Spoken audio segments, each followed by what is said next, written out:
Welcome to Focus on Lightworkers on EWN or Enlightened World Network. I'm your host, Dr. Ruth Anderson. I'm the founder of Enlightened World Network and enlightenedworld.online. I'm an award-winning author and a spiritual counselor providing individualized transformational experiences for my clients using Holy Fire Reiki, energy work, and connection with the spiritual divinity, including the Divine Mother, Archangels Michael, Gabriel, and Raphael.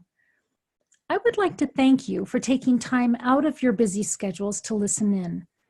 This show is called Focus on Lightworkers. When I talk about lightworkers, I'm referring to anyone who purposefully brings divine light into our world. Focus on Lightworkers is our opportunity to introduce some of these amazing people, some who make careers out of their lightworking skills and some who don't.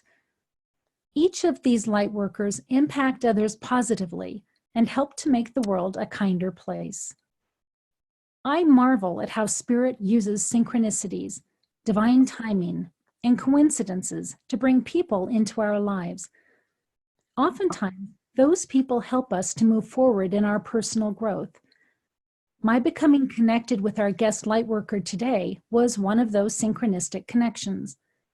A colleague in common led to our introduction, and then Anumani provided me with the most soulful, channeled sound healing. I was quite touched with her work. So with that, please join me in welcoming our guest, Anumani Santos. Hello, Anumani. Hello, and So, hello to everyone who will be listening to this. thank you. So wonderful to have you with us. And I would like to share some of your background before we get started. So Anumani Santos is a modern-day shaman, motivational speaker, award-winning author, coach, and artist. She enriches audiences with her powerful and transformational presence, opening hearts and inspiring minds to new possibilities and a deeper knowing of who they really are. Her greatest passion is empowering transformational leaders, entrepreneurs, healers, messengers, and conscious businesses to understand their reason for being and bring their gifts and soul's genius to the world. Anumani is based in Garnet Valley, Pennsylvania. She is the author of the international best-selling book, Unmasking Your Soul, and contributing author to the award-winning book, Pebbles in the Pond, Wave 4. To find out more about Anumani, visit www.anumanispeaks.com. Is that right, Anumani? Or is there something else in there? Anumani, it looks like it, is that exactly right on the website address? Yep. Okay. www.anumanispeaks.com. Okay, and Anumani is spelled Anumani. Yes. Speaks.com. Perfect.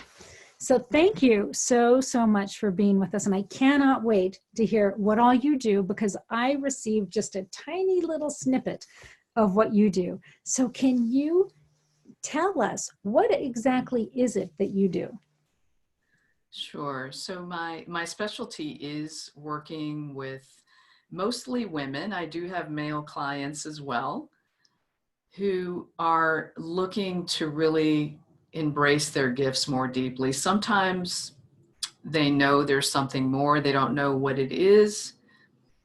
Sometimes they may have an inkling of what it is, but they're scared and don't know how to step further into it.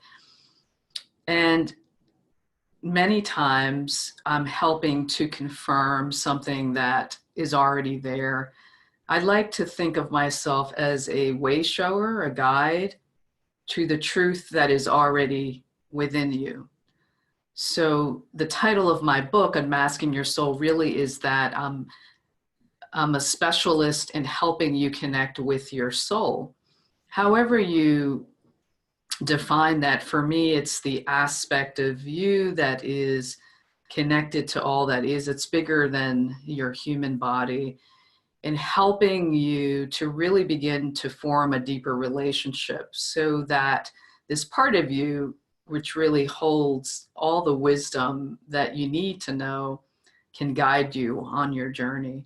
And so we begin to go into the places energetically, sometimes connected to past lives, sometimes connected to this life, where you may have certain blockages, limiting beliefs, inner critics, shadow, whatever it may be.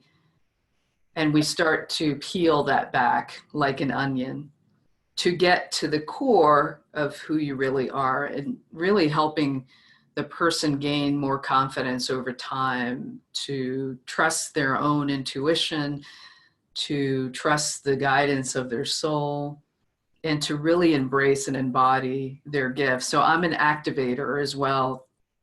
I activate the Christ consciousness in people. I help them. If they're a healer, I will open the channels for their healing gifts. Each person is different, but there's always some level of initiation and activation that's happening over the course of time of our working together. And I do that through sometimes individual sessions. If somebody may purchase like a healing package of 3 or 6 sessions, and then many times through coaching program. And I have 3 and 6 month coaching programs.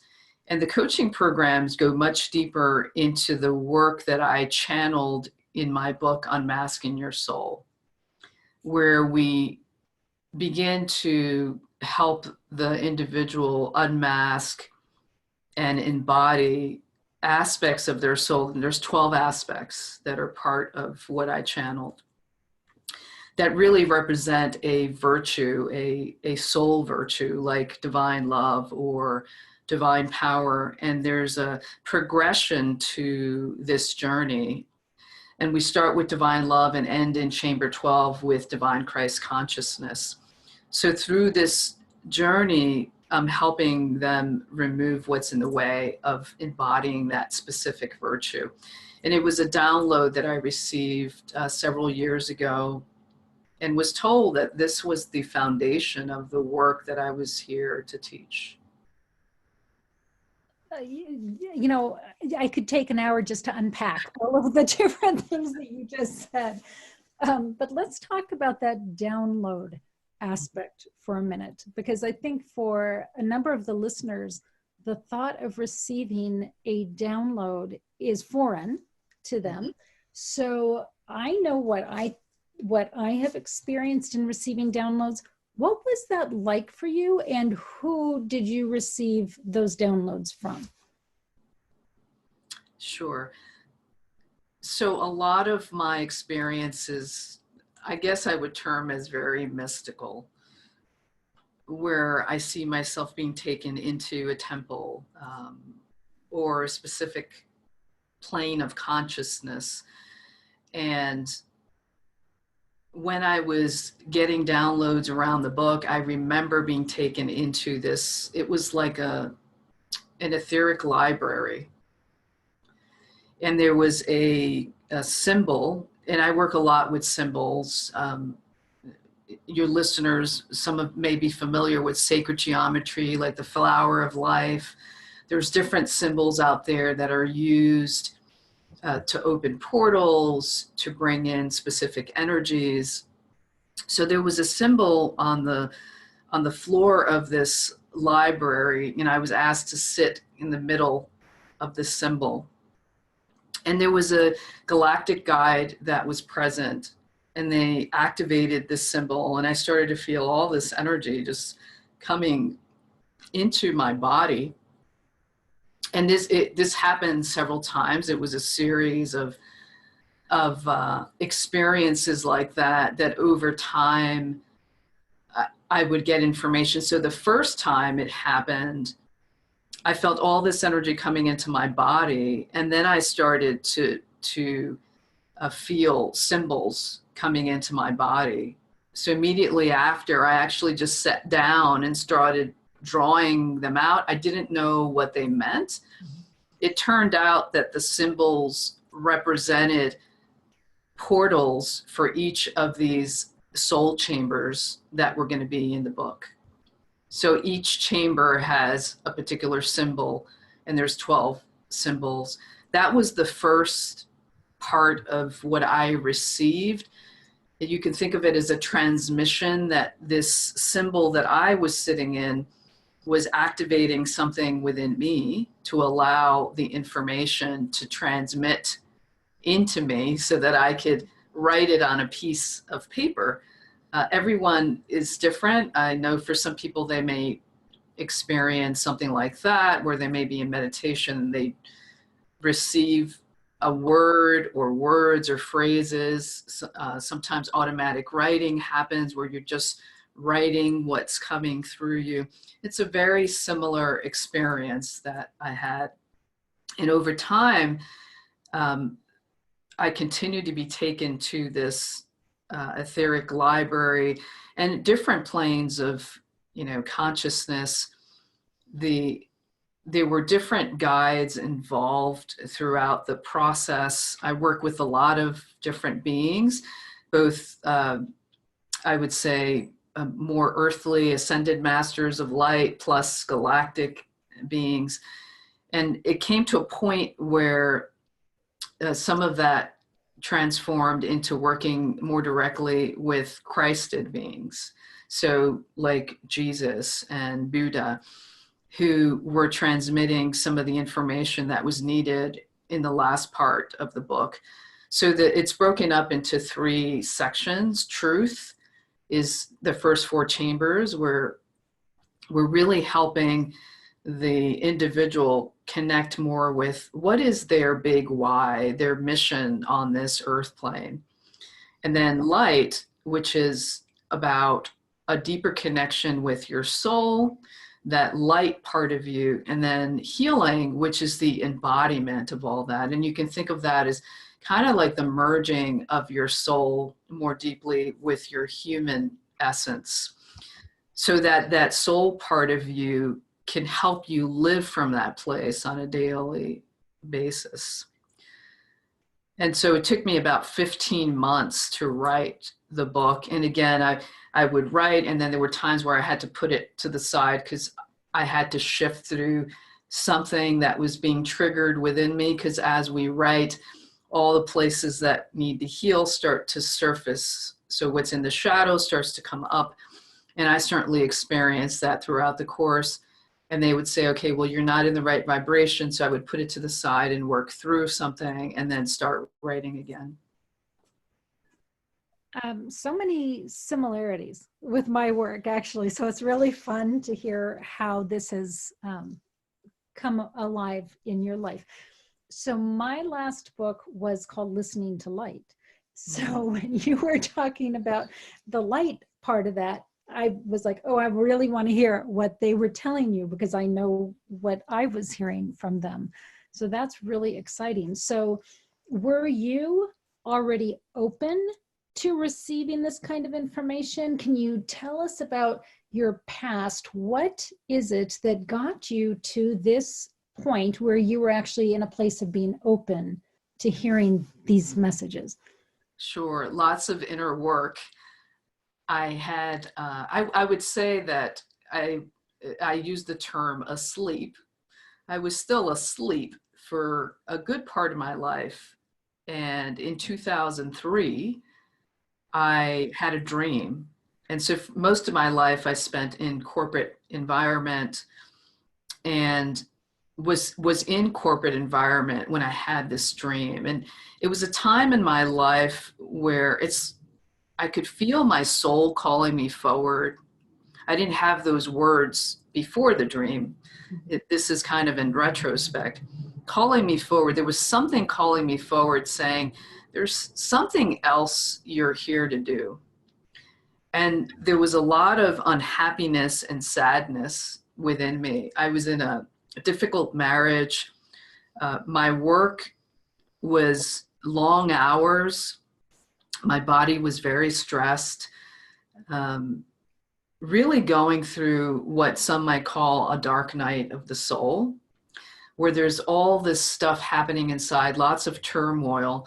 I couldn't put words to it then, but I knew that I was very unhappy. Although on the outside, most people thought I was happy and successful, on the inside, I was very broken. and I don't like to use that term because I believe we're all whole, but at the time, that's kind of how my ego phrased it, of this brokenness happening within me. And it was October of 2003, and it was a very lucid dream. I get a lot of information through dreams, but there's only been a couple of times when I can remember where I had such a lucid dream where it feels so real, and I can still remember the details of it today. Right, right. And in the dream, so at the time I was working in New York City for a consulting firm. So in the dream, I'm actually in an elevator in a skyscraper. And I always like to say that, the divine uses symbols and images that we can recognize and resonate with. And I'm in the elevator with 3 other women. And all of a sudden, the cable of the elevator breaks loose, and we start shooting down this building, and it makes a hole through the side of the building and starts just skirting over this muddy river. And I now know that the muddiness of it were the emotions of the place where I was in at the time. And the doors are open to the sky, so I can see the sky above. And what first caught my attention was a woman on the left bank of the river, which I now know was my guardian angel. She was all dressed in white, just radiating in this beautiful bright light. And she pulls me out of the elevator. And I remember losing my wedding ring in the dream, and I'm looking for it. And obviously that became symbolic of what was coming forth. But the most salient part of the dream was the voice I heard at the end. For me, it was the first time I truly feel I heard God's voice, what I call God, the source of all that is, creator, higher power, whatever term you like to use. The voice was so powerful. And the voice said to me, "My child, I have a mission for you. You're not going to understand what it is, but be patient, because in time it will all be revealed." And I didn't know what that mission was when I woke up, but I knew that I needed to leave my unhealthy marriage. And for the first time, that voice gave me the courage, because I think deep down, I already knew this was coming, and we had actually separated and gotten back together. But it's like I didn't have that willpower, that strength to move forward until I had this dream. And right before the dream, I had been having these fainting spells. It was the sign of my crown wanting to open up to really connect in. And I think that because of experiences I had as a child, I had closed that part off, because I remember having very angelic dreams when I was a young girl, flying dreams, and feeling like I was with the angels. But as life took over, there was a part of me that didn't feel I would be accepted. And so it's like I shut that part off. And in that moment, in that instant, my crown opened, I was awakened. I didn't know what I was awakened to, but I immediately took steps to leave my unhealthy relationship. And that, taking that step, opened the doorway for what happened next. To be able to be in that place of openness where you could hear what Yes, meeting people that could help me on my journey. Taking meditation classes. I didn't know what meditation was, but knew that I needed to start doing it, and took a class. And it was in that class where a woman came up to me who I did not know, total stranger, at the end of the class said, "What do you do for a living?" And I was in marketing at the time. And I said, "Well, I'm in marketing." She goes, "Do you know you're here to be a healer?" Wow. And I received it. I didn't know what that meant, but I received it. And subsequently, that's what kept happening. My gifts organically started opening up as I started doing this work. I met an energy healer through a friend. I started taking some of his classes, learning about energy healing. And I remember one of the first gifts that came through was art for me. I always had a passion for art as a child, never had taken an art class, but even while working at this company that I was in, they had a craft fair for all the employees. And a woman who worked in sales had brought in these beautiful paintings of a nude woman, like in these three poses, beautiful pottery. I had no idea she was so gifted. And that inspired me in that day. I received this message like, you need to do something creative. So I went to Michael's Arts and Crafts, and I just started walking through the art aisle, not knowing what my medium was, and bought some acrylics and some drawing paper and pastels and pencils. And it turned out my medium was pastels. And my first painting is called Spiritual Awakening, and it's a nude woman. And I discovered after years of painting these that they had soul messages. And I use them now as soul oracle cards when I work with people, when I do workshops. People always get a kick out of it because they always pick exactly what they're meant to. And it's like I'm bridging to their soul, whatever it is that their soul wants them to know in that moment. So that painting, Spiritual Awakening, was about building a deeper acceptance for who I am. And I didn't know at the time that was the purpose of that painting, but energetically to help me and anybody else who picks it to begin to embody a deeper acceptance of who they are and not be afraid to be seen in the world in the fullness of who they are. And what I mean by that is both your spiritual expression as well as your human expression. So thinking, just envisioning you as a coach for someone, I'm so getting this vision of you bringing in all of the aspects of that person to help them see body, mind, soul connection. And it's as if you're an artist helping them to bring in all of the parts of them to create this one beautiful finished product, if you will, that is the person in front of you. I just see you doing that. I love that, because in my book, I actually call it the canvas of your soul. Okay, there we go. Thank you for saying that, because that is what I'm doing, is helping the person bring together all the aspects that make them who they are. And I would imagine, I'm speaking for women across the country, just because I'm speaking for me, I imagine that there are aspects of themselves that they probably have not seen for a very long time, or have for one reason or another shut it down, thinking it's not acceptable. As you said, it's not good enough, it's not okay.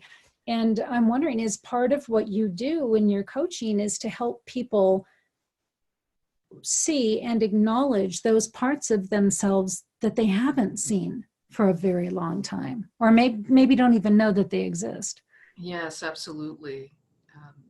It could be something that was said to them, like, you're stupid or you're never going to amount to anything. And that becomes a belief in their system that then doesn't allow maybe something that they have felt passionate towards to actually emerge or birth through them, because that piece of consciousness now believes like, oh, I can't do this, or I don't have a creative bone in my body. I've heard people say that to me, and I actually attract a lot of people who are creative musicians. I use my voice a lot, which was part of the progression for me of moving from the art and then starting to move into the voice.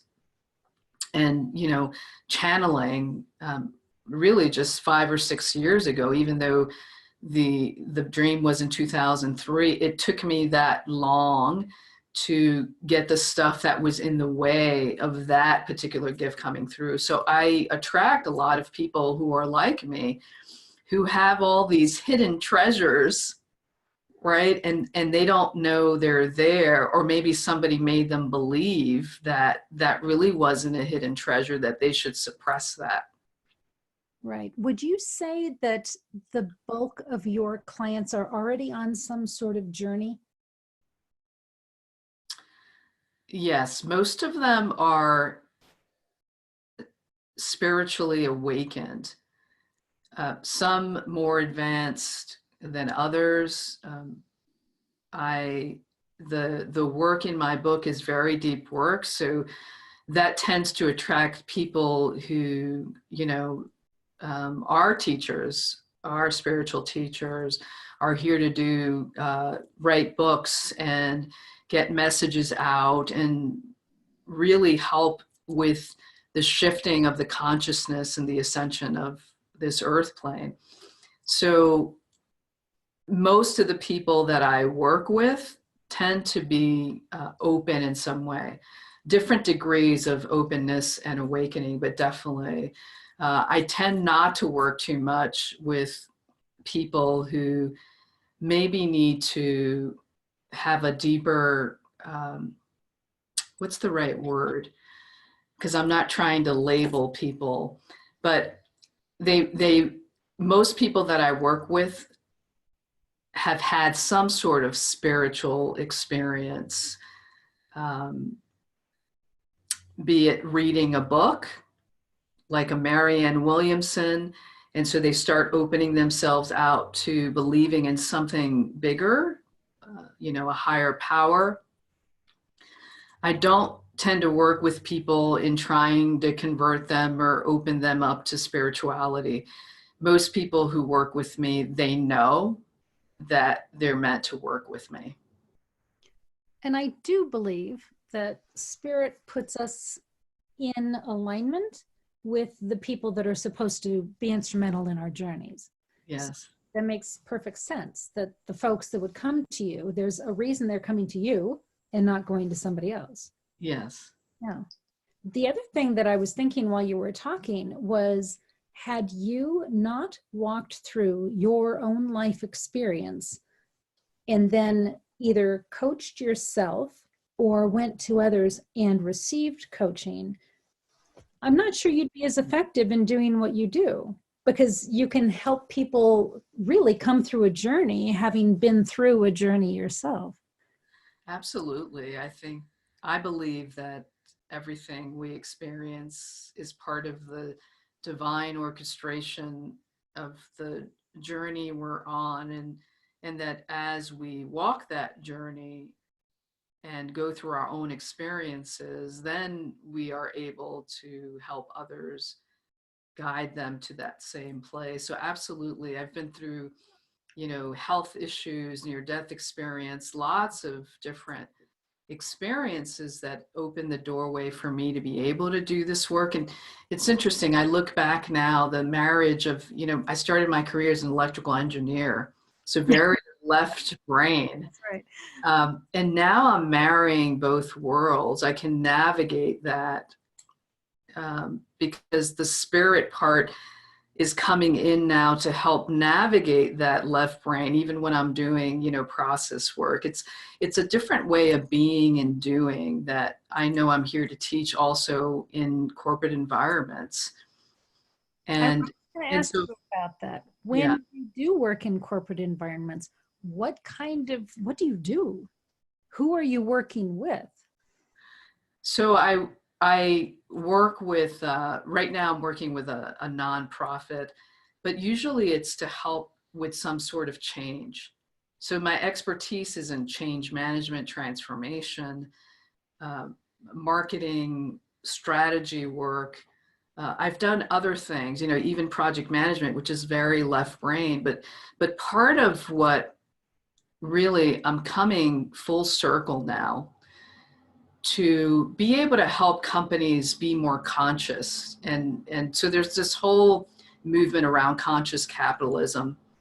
When you distill it down, conscious capitalism is around creating an organization around a specific purpose, and then really helping the leaders and the employees be authentic in who they are. So when I think about it now, it's like, oh yeah, this is why the divine was guiding me in this way. So I can now go back into these environments and teach, the marriage of that left and right brain. And I had the opportunity, I've been doing these workshops at this organization. They're going through a lot of change. And I asked the sponsor, I said, can I do some of what I do, some of my magic, and bring in a visualization, and learning what terms to use that'll be acceptable in a corporate environment. So it's kind of like a guided meditation, right? But using the term visualization, people know what that is. Athletes use visualization all the time.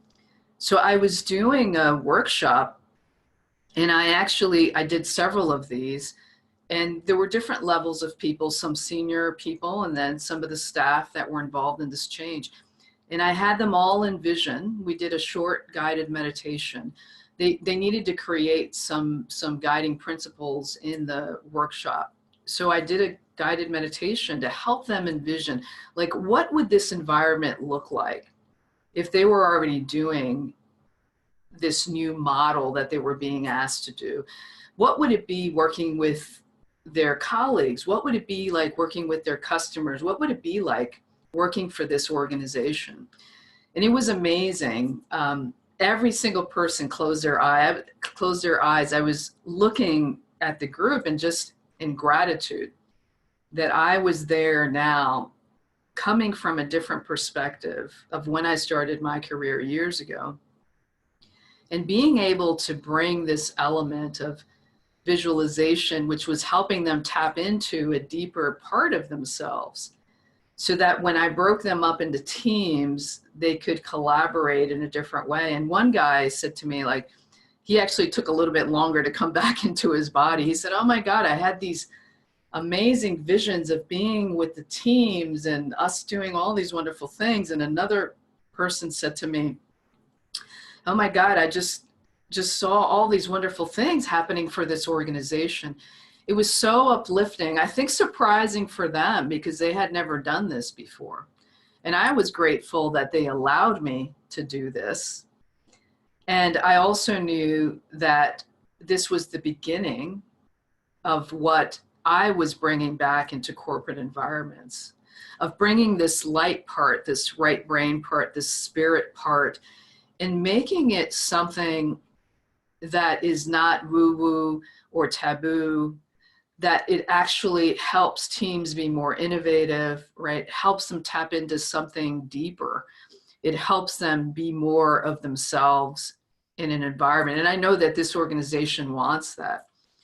So it really is, I am in awe at the orchestration, because sometimes we think like, okay, where is this heading? Where is this leading? And I always tell my clients, we are just being asked to surrender, allow, receive. We're not always going to see the finish line. We're not going to see the end point. We'll get glimpses of it.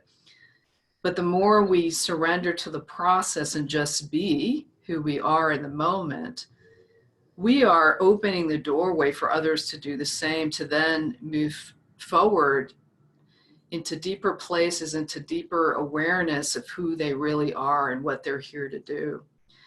So I am just in awe of where I am now, of the orchestration from the divine, of all these puzzle pieces coming together. So when you talked about, me bringing a person's soul, the aspects of their soul together, it is this canvas that I'm doing it for organizations as well. Like, what does that canvas look like for their organization? And what are other elements of how we can do things to bring more of that into play, be it the person's, deeper gifts that they have that maybe they've been afraid to share at work, their ability to tap into something more to help them be more creative, more innovative. So have you had reason to connect with an author she's running in the same circle that we are, named Olivia Parr Rudd. I have not. I recommend you do that because she similarly came from corporate America. She has, her last book was on, it was about bringing the heart back into the work, well, back into bringing the heart into the workplace. I don't think it was ever there. But the combination of the work that you do in connection with the work that she does, I can so see the two of you combining together and really hitting corporate America from a heart soul perspective. That's very exciting to me. I'll share her information with you afterwards, but Thank you. very cool. Very cool. One of the things that you did for me was, it was a bit of a sound healing. Would Yes. you be interested in sharing something like that with our listeners? Absolutely. So we can do a little guided meditation, and really we'll focus on the heart space, because that is really, I know what I'm here to do too, is to help restore love. And so we can focus on that. And let me just explain a little bit about what I do. I use my voice. One of the reasons I call myself a modern day shaman, and shamans tend to travel through different planes of consciousness to help release energies, and they do soul retrievals and all sort of that thing. But just to keep it simple, one of the elements a lot of shamans use is their voice or an instrument, and use sound as a way to open the doorway for whatever alchemy needs to happen within your body. So I have a crystal bowl next to me here, which I'm going to use, and I will do a little guided meditation as I'm playing the bowl, and probably will make some sounds. Sometimes I sing lyrics, whatever it is that we're guided. And just asking the listeners to, if you can, to close your eyes and sit in a place where you have quiet, so you can really receive this in the best way. Perfect. Great. Thank you. You're welcome. So we're going to start by taking some deep breaths into your heart center.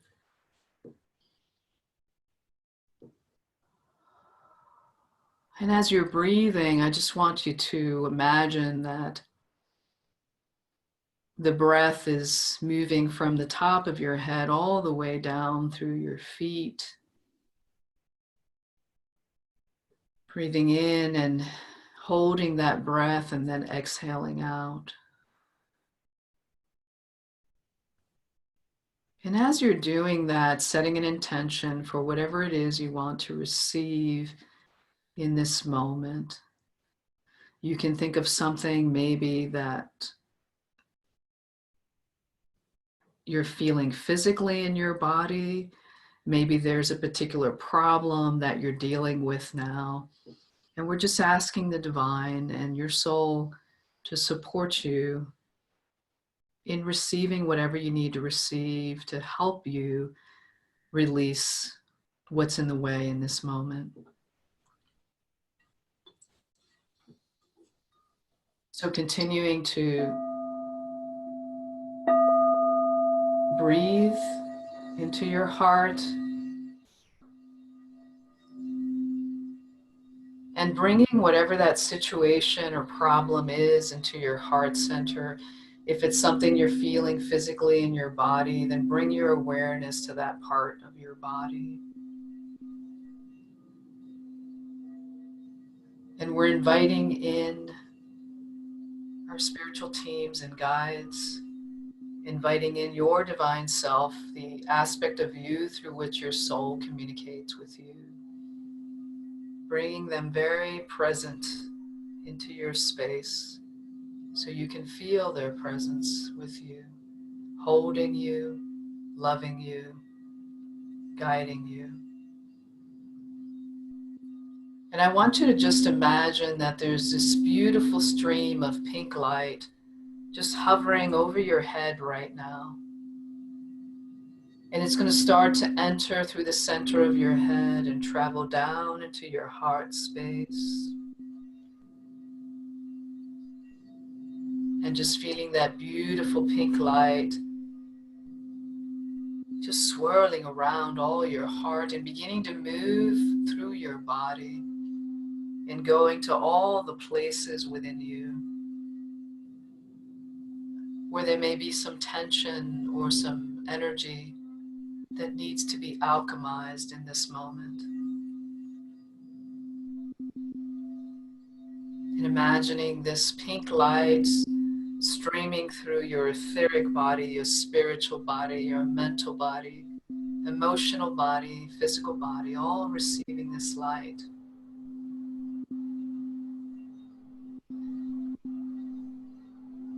And we're inviting in the Ascended Master Saint Germain into this space. And he's bringing in the violet flame to help you alchemize and transmute whatever's in the way. So just imagine this beautiful violet flame beginning to engulf your heart and expanding out and out and out until it engulfs your entire body. And as this is happening, I'm going to bring some sound and some soul language into this.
Inetare tu sohundish ares untis ae. Olerandit ush irenda otis ae rondit ae.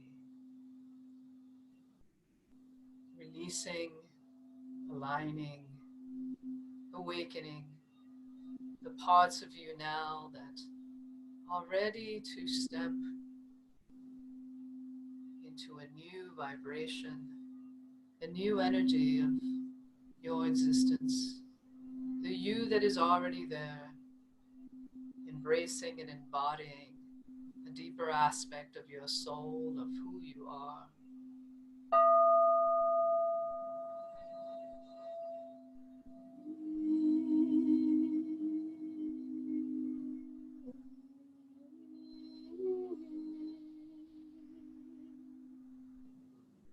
And the light rises in your heart. You are showered in the light that you are. You come home again to the truth of you. Yera na o na na na e. Yera na o na na na e ya e. Hara e na o e. Ya e ya e e.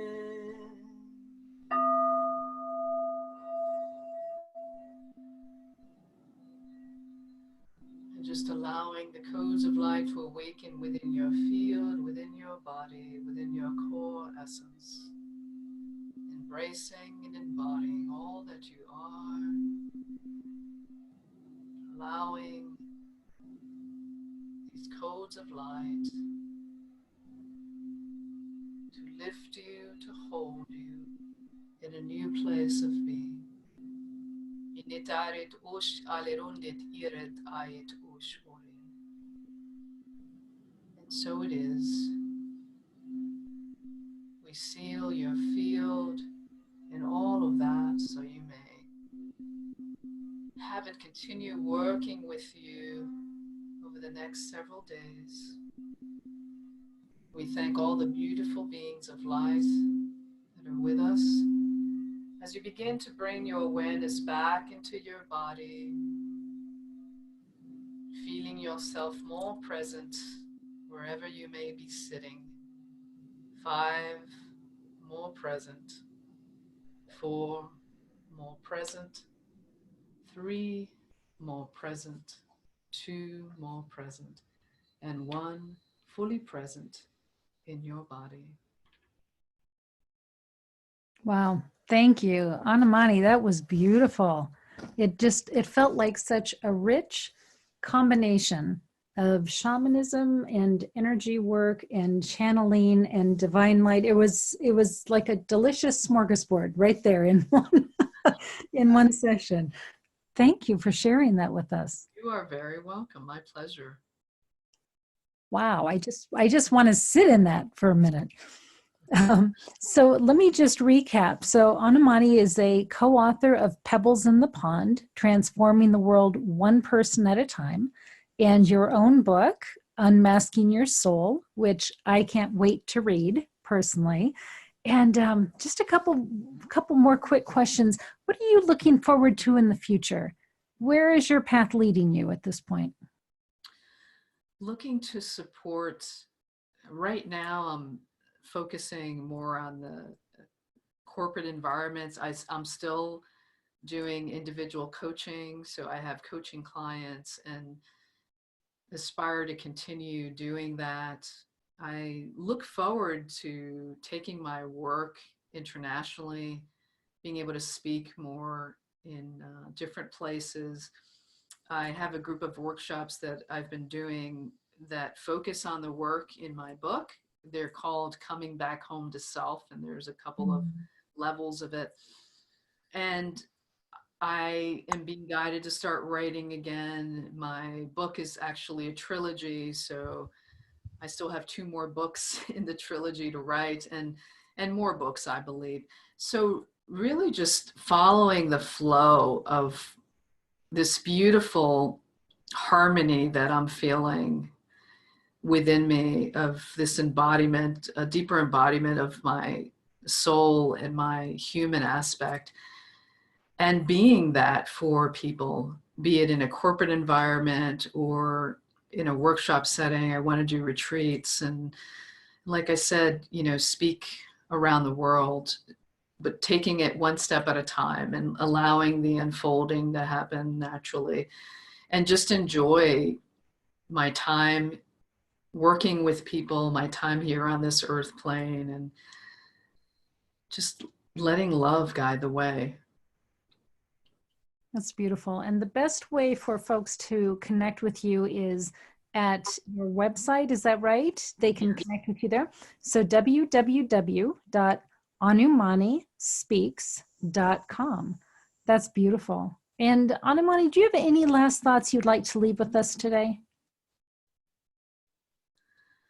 Just want to reiterate that everything in this moment is divinely perfect, even if it doesn't seem so to you, and to just honor who you are, what you've done, and continue to allow the divine to guide you, that it's going to take you to a place of that harmony that I speak of. I'm sure many of you already feel part of that harmony, and it just continues to expand and expand within us. You let that that for me, it's just this beautiful, overwhelming love that I feel. Just even I was telling a friend of mine, hearing the sound of the ethers in my heart, in my head, and in my body, and allowing that connection that you have with the divine to take you to that space, wherever that may be, because we all have our own truths that are meant to be discovered again, knowledge that is already there, wisdom that you already hold. I know that if you're listening to this, then you are part of the group that is here to help others awaken and expand and embody who they are.